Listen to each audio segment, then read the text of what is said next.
Ravi colours இன்றைய trending பெண்களுக்கான exclusive கலெக்ஷனுடன் kurtis, palazzo pant, Patiala pant, துப்பட்டாக்கள், ஷேப்வேர்கள், நைட்டிகள், பிராண்டட் உள்ளாடைகளும் கிடைக்கும். ரவி கலர்ஸ், நேரு வீதி, ராஜா தியேட்டர் சிக்னல் அருகில், புதுச்சேரி. வணக்கம். முக்கிய செய்திகள். புதுவை அரசு துறைகளில் குரூப் பி பணியிடங்களுக்கு 3 ஆண்டு தளர்வு அளிக்க வேண்டும். ஆளுநரிடம் திராவிட முன்னேற்ற கழகத்தினர் மனு. வாய்க்கால் தூர்வாரும் பணியின் போது கவிழ்ந்த ராட்சத கிரேன். காயமடைந்த இருவர் மருத்துவமனையில் சிகிச்சை. மளிகை கடையில் பதுக்கி வைக்கப்பட்டிருந்த போதைப் பொருட்கள். இருவர் கைது. 500 கிலோ போதைப் பொருட்கள் பறிமுதல். மரத்தை வெட்டி அப்புறப்படுத்தாமல் விட்டுச் சென்ற வனத்துறையினர். பொது மருத்துவமனைக்கு செல்லும் வழியில் மக்கள் அவதி. இனி விரிவான செய்திகள். புதுவை அரசு துறைகளில் குரூப் பி பணியிடங்களுக்கு 3 ஆண்டு வயது தளர்வு வழங்க வேண்டும் என ஆளுநரிடம் திராவிட முன்னேற்ற கழகத்தினர் மனு அளித்தனர். புதுவை மாநில திராவிட முன்னேற்ற கழக அமைப்பாளரும் எதிர்க்கட்சித் தலைவருமான சிவா தலைமையில் சட்டமன்ற உறுப்பினர்கள் கென்னடி, செந்தில்குமார், சம்பத், திராவிட முன்னேற்ற கழக அவைத்தலைவர் SP சிவக்குமார், இளைஞர் அணி துணை அமைப்பாளர் நிதிஷ் ஆகியோர் ஆளுநர் கைலாசநாதனை சந்தித்து மனு அளித்தனர். அந்த மனுவில் புதுவை மாநிலத்தில் பட்டதாரிகளுக்கான வேலைவாய்ப்பு மிக சொற்பமாக உள்ளது என்றும், அரசு துறைகளில் வேலைவாய்ப்புகள் இருந்தும் முறையாக பணியாளர் தேர்வு வாரியம் இல்லாததால் குரூப் பி மற்றும் சி பணியிடங்களுக்கு காலத்தோடு பணியாளர்களை தேர்வு செய்ய முடியாத அவலம் தொடர்கிறது என்றும் குறிப்பிட்டுள்ளனர். மேலும் குரூப் பி பணியிடங்களுக்கான பொதுப்பணித்துறையின் இளநிலை பொறியாளர் மற்றும் ஓவர்சீஸ் கல்வித்துறையின் பட்டதாரி ஆசிரியர் மற்றும் விரிவுரையாளர், நிர்வாகத்துறையில் உதவியாளர் பதவிகள் தேர்வுக்கு அறிவிப்பு 10 ஆண்டுகளுக்கு பிறகு மிகவும் தாமதமாக வந்துள்ளது என்றும், காலத்தோடு அறிவிப்பு செய்திருந்தால் பல பட்டதாரிகள் தங்கள் வயது வரம்பை எட்டும் முன்பாக தேர்வுகளில் பங்கேற்றிருக்க முடியும் என்றும் தெரிவித்திருந்தனர்.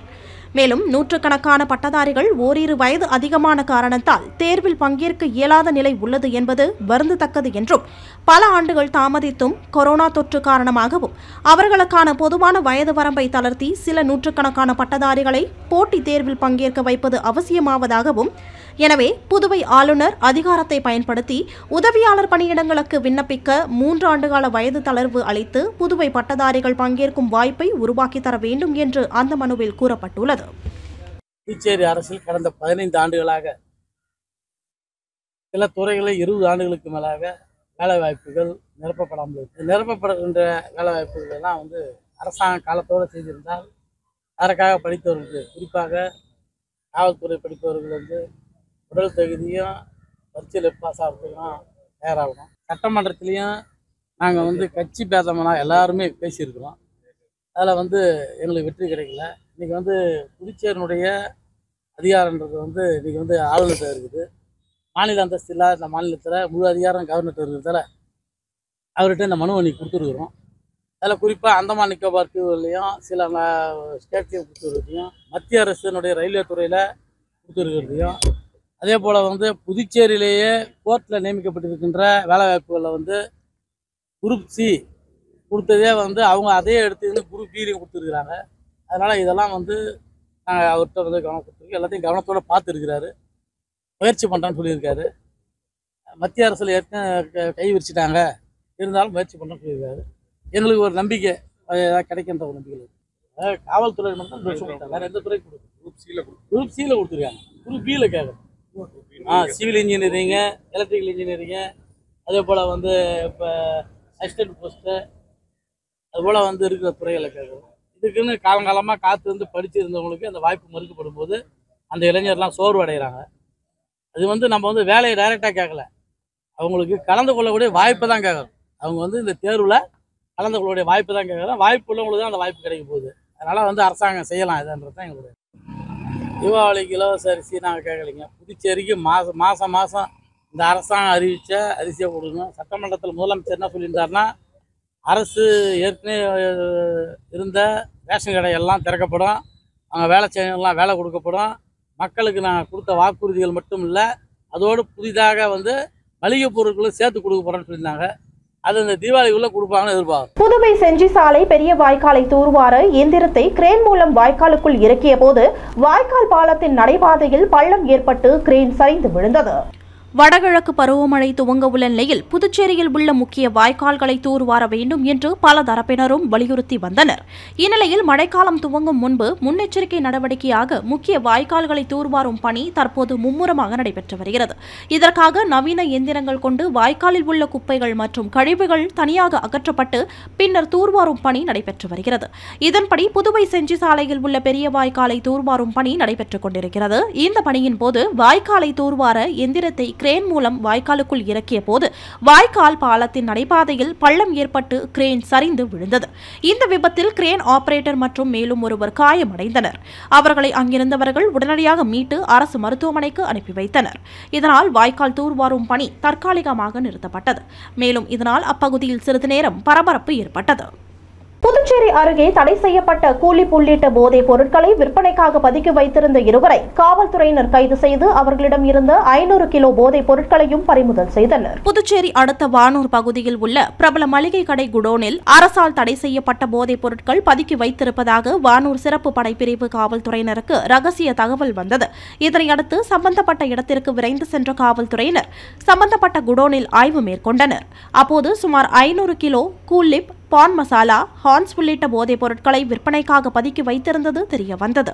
இதனைத் தொடர்ந்து போதைப் பொருட்களை பறிமுதல் செய்த காவல்துறையினர் வானூர் பகுதியைச் சேர்ந்த அருள், ரமேஷ் ஆகியோரை கைது செய்து ஆரோவில் காவல் நிலையத்தில் ஒப்படைத்தனர்.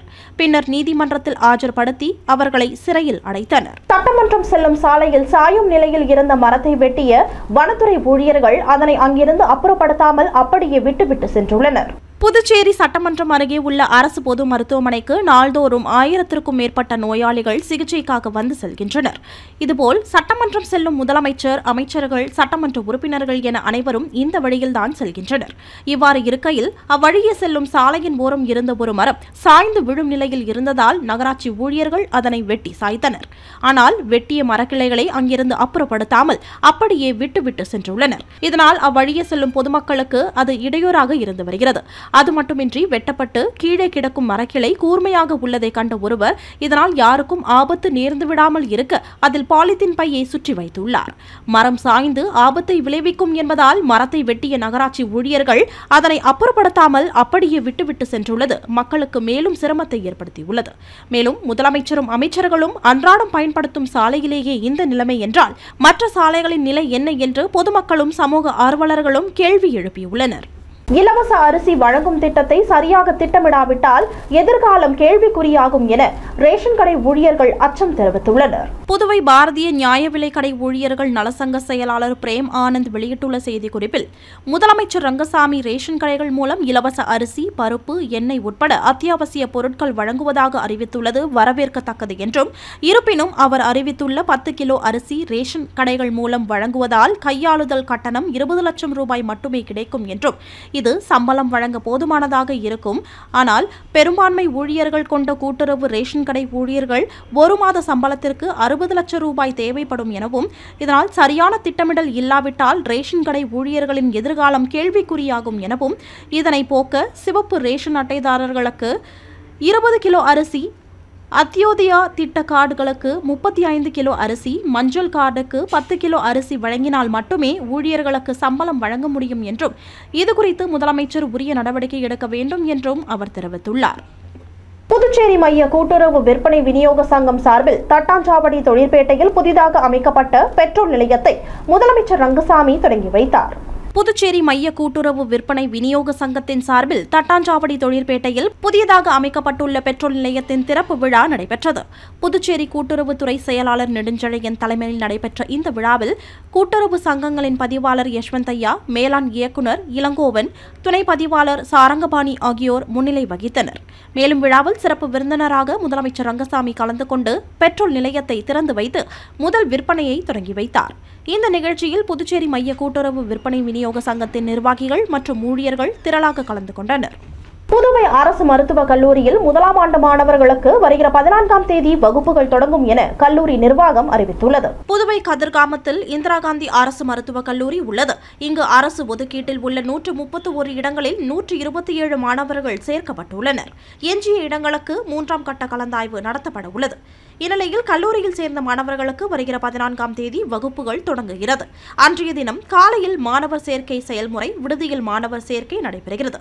மேலும் மதியம் 2 மணி முதல் 4:30 மணி வரை கல்லூரி கருத்தரங்க கூடத்தில் அறிமுக கூட்டம் நடைபெறுகிறது என கல்லூரி டீன் ராமச்சந்திரா பட் தெரிவித்துள்ளார்.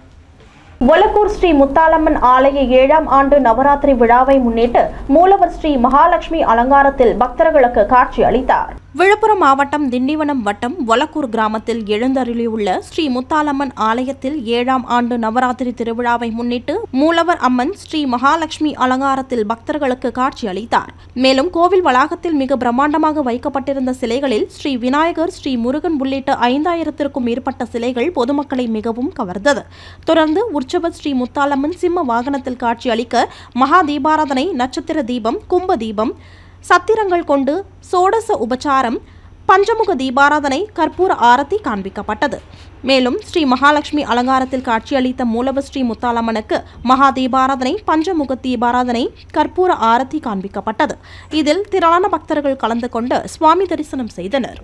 இனி வருவது புதுவையில் இன்றைய தங்கம் மற்றும் வெள்ளி விலை நிலவரம். இன்றைய தங்கம் வெள்ளி விலை விவரம். புதுவையில் இன்றைய தங்கம் வெள்ளி விலை விவரம் வழங்குபவர்கள் முத்து கோல்ட் ஹவுஸ், பாண்டிச்சேரி. தங்கம் 1 கிராம் 7100 ரூபாய். இன்றைய தங்கம் வெள்ளி விலை விவரம். வெள்ளி 10 கிராம் 1000 ரூபாய். இத்துடன் ஏஎம்என் செய்திகள் நிறைவடைந்தன. வணக்கம். புதுச்சேரி உங்கள் ஏஎம்என் டிவி செய்திகளை யூடியூபில் உடனுக்குடன் காண ஏஎம்என் டிவி பாண்டிச்சேரி சேனலை சப்ஸ்கிரைப் செய்யுங்கள். பெல் பட்டனை மறக்காமல் கிளிக் செய்யுங்கள்.